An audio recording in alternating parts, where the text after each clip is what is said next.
अस्सलामुअलैकुम वरहमतुल्लाहि वबरकातुहू। भाइयों और बच्चों, हम ठीक हैं और अल्लाह से उम्मीद है कि आप लोग भी ठीक होंगे। भाई, ये उर्दू कवायद है, उर्दू पढ़ने का एक नियम और कानून। हम और आप मुस्लिम हैं, हमारे लिए ज़रूरी है कि उर्दू के अंदर महारत हासिल हो, इसकी समझ हो, और दीन की जितने भी बातें हैं जो हमारे ऊपर अल्लाह ने फ़र्ज किया उन सबको हमें मालूम करना, समझना ज़रूरी है। मिसाल के तौर पर मुस्लिम के अंदर नमाज में जो चीज़ पढ़ी जाती है वो हमारे लिए ज़रूरी है। यानी नमाज सबसे अहम है, कलमा के बाद सबसे अहम चीज़ क्या है? नमाज है। नमाज में हम लोग नमाज पढ़ते थे, क्या नमाज का तौर तरीका आता है? दुआ किस तरह हमें मांगना चाहिए? वज़ू का क्या तरीका है? गुस्ल हम करते हैं तो किस तरह करते हैं?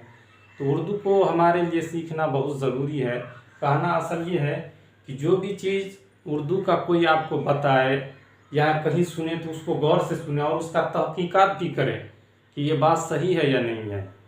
समझे? हमारे लिए आप और हम पढ़ते कहें कि हर उस चीज़ को पता करें कि वो हकीकत में वो चीज़ हमें सही है या नहीं है। समझ में ना आए तो कोई बात नहीं, मगर हमारे लिए समझना तो ज़रूरी है ना। तो देखिए इसमें क्या है। देखिए, असल कहना यह है कि उर्दू या हिंदी, चाहे कोई भी लैंग्वेज या कोई भी तरीका हो, कोई भी हुनर हो, आपको कोई सिखाए तो उस आदमी को आप क्या करिए? इज्जत करिए। हमारे और आपके अंदर जो इल्म की कमी होती है, इल्म की कमी का यही असर होता है कि जिससे हम इल्म हासिल करते हैं उसकी कदर नहीं करते हैं, उस आदमी का कदर नहीं करते। एक आदमी ने लिखा है किताबों में, न किताबों से, नवाजों से, न जर से पैदा इल्म होता है, बुजुर्गों की नज़र से पैदा।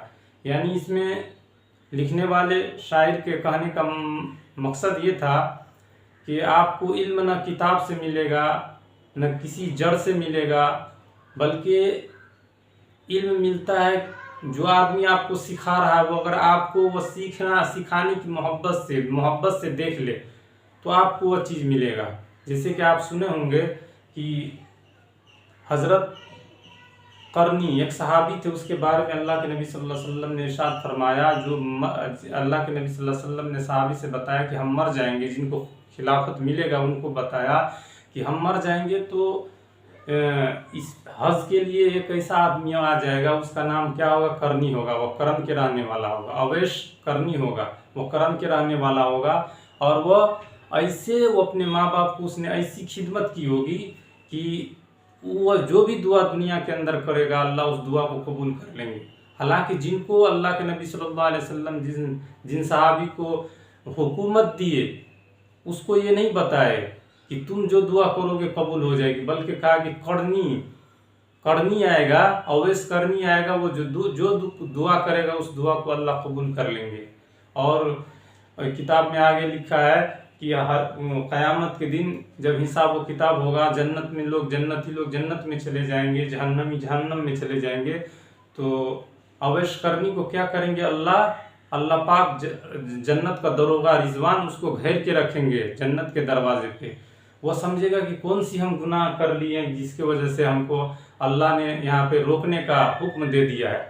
उनसे कहा जाएगा तुमको इसलिए रोका गया है कि तुम जहन्नम की तरह, जिसकी तरह तुम इशारा करोगे वो सारे इंसान को क्या करेंगे? हम जहन्नम से निकाल के जन्नत में दे देंगे, ये जहन्नमी की तरह तुम इशारा करो। यानी कहने का मकसद ये है कि उसने अपने माँ बाप को इतनी अच्छी खिदमत की, जो खिदमत अल्लाह के नबी सल्लल्लाहु अलैहि वसल्लम ने बताए थे वो उसने सुना था।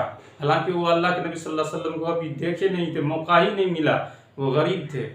तो असल कहना यह है कि जिस आदमी से आप इल्म हासिल करें, चाहे वो मुस्लिम हो, गैर मुस्लिम हो, किसी भी मज़हब का रहने वाला हो। इसी तरह हज़रत इमाम अबू हनीफा जो हमारे इमाम है उसके बारे में लिखा है, क्या एक आदमी उनसे पूछा कि ठीक हज़रत ये हमको बताइए कि कुत्ता कब बालिग होता? तो उनको पता ही नहीं था।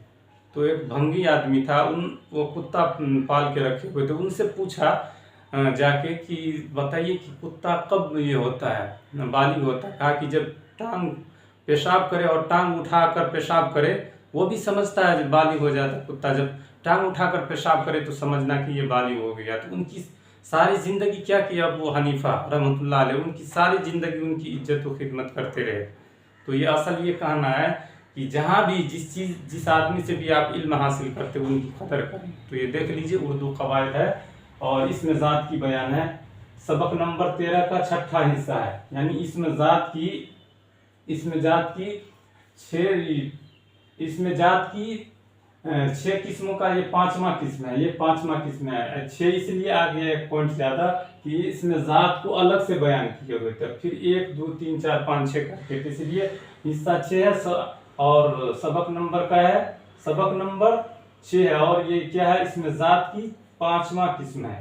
5वां किस्म इसमें जात की 5वां किस्म। इसमें सूत हम समझ लेते हैं। इसमें सूत वह इसम है जिसमें किसी तरह की आवाज की माना पाया जाए। इसमें सूत वह इसम है जिसमें किसी तरह की आवाज की माना पाया जाए। ऐसे इसम को क्या कहेंगे, इसमें सूत कहते हैं। और मिसाल पे देख लीजिए, मसलन धोबी पानी में खड़ा छू छू करता है। ये छू छू का जो लफ्ज आया है, ये दोनों, ये छू छू, ये क्या है, इसमें सूत कहलाता है। कौवा कै कै करता है, ये कै कै क्या है, इसमें सूत है। बिल्ली म्यों म्यों करती है। बारिश छम छम बरसती है। ऊपर के मिसालों में छू छू, कै कै, छिम छिम, छिम और आवाज को क्या करती है, जाहिर करते हैं, आवाज को जाहिर करते हैं। ऐसे इसमें को इसमें सूत कहते हैं। यानी मकसद कहने का ये है कि इसमें सूत के बारे में पूछा जाए आपको कि इसमें सूत किसको कहते हैं, उसकी बयान कीजिए, तो आप कहिएगा इस तरह लिखा है कि धोबी पानी में खड़ा छू छू करता है, कौवा कै कै करता है। इस तरह का अगर मिसाल आपको आ जाए तो आप समझ लीजिएगा ये क्या है, इसमें सूत है। इसमें सूत है। ये क्या करते हैं, आवाज के माने को क्या कर रहे हैं, जाहिर कर रहे हैं। आवाज के माने को जाहिर, इस तरह के आवाज के माने को जाहिर करें। बारिश छम छम बरसती है, क्या, बारिश छम छम बरसती है। ये छम छम क्या है, इसमें सूत है। और इस तरह की मिसाल, इस तरह की इसमें आ जाए तो आप समझिएगा कि इसमें सूत है। या सिर्फ आपको लिख ले छू छू, कै कै, इस तरह लिख ले म्यों म्यों, ये क्या चीज है, तो आप समझिएगा, ये पूछेगा ये कौन सा इसमें है, तो समझिए आप कहिएगा इसमें सूत है। इसमें जात की, इसमें सूत है। इसमें जात की, इसमें सूत है। तो ये वीडियो आप लोग को अच्छा लगा हो तो इस वीडियो को लाइक और अपने दोस्तों में सब्सक्राइब जरूर कीजिएगा। अपने लोगों में क्या कीजिएगा, शेयर जरूर कीजिएगा और इस चैनल को सब्सक्राइब कर लीजिएगा, ताकि आपको कोई तरह का हम वीडियो बनाएं तो आप तक सबसे पहले पहुंचे। अस्सलाम वालेकुम।